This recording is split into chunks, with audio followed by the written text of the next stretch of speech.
The woman I'm about to introduce is not a working woman in the conventional sense of the term. However, Tanya Page, a 47-year-old Richmond born homemaker who prefers the term domestic engineer, is nothing short of amazing.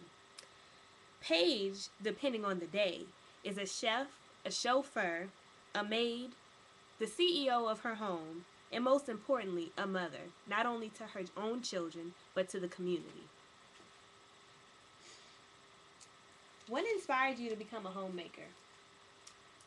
Um, when I had my first child, I had at first had intentions on actually working and being a mom, and I decided after I had my first child to stay at home and be a stay-at-home mom.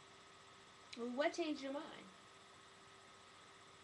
One thing that changed my mind was that my husband's job required traveling, and I felt like I wanted to keep the family together, so I would not be able to work. So I chose to stay at home with my firstborn. That's a difficult decision for a lot of people to make. Why do you feel that some working mothers look down upon homemakers? I believe some working moms look down on homemakers because they feel like a homemaker does not have a life, and that if you work, you have the flexibility to go to work and stay at home, go to work and be around other people. Whereas a stay-at-home mom basically is home with their kids, but they have the impression that you never are around adults. Okay. Well, with that being said, what does your average day look like? Well, the average day, would that be when my kids were little or older? Let's say when they were younger. When they were younger, an average day would have been getting them up, ready to go to school, preparing breakfast for them. At that time, they were considered walkers, which mean I either drove them to school or I walked with them to school. Then I would come home, do some house chores around the house. On some days, I would actually volunteer at the school and help out with the students and the teacher. I would also come back home, then go back and pick them up from school. They would come home, do their homework. I would feed them dinner. Sometimes we would actually go to after school activities, maybe football, dance, then come home from those activities, give them a bath, read them a book at bedtime, and then prepare them for bed. That sounds like a very busy schedule. How does a mother of two turn into a mother of the entire community?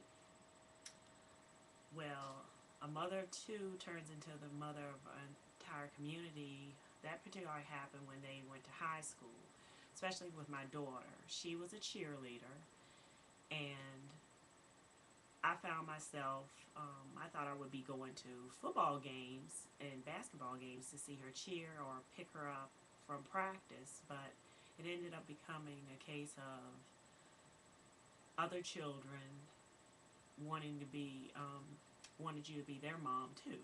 What do you think makes these children gravitate towards you? Well,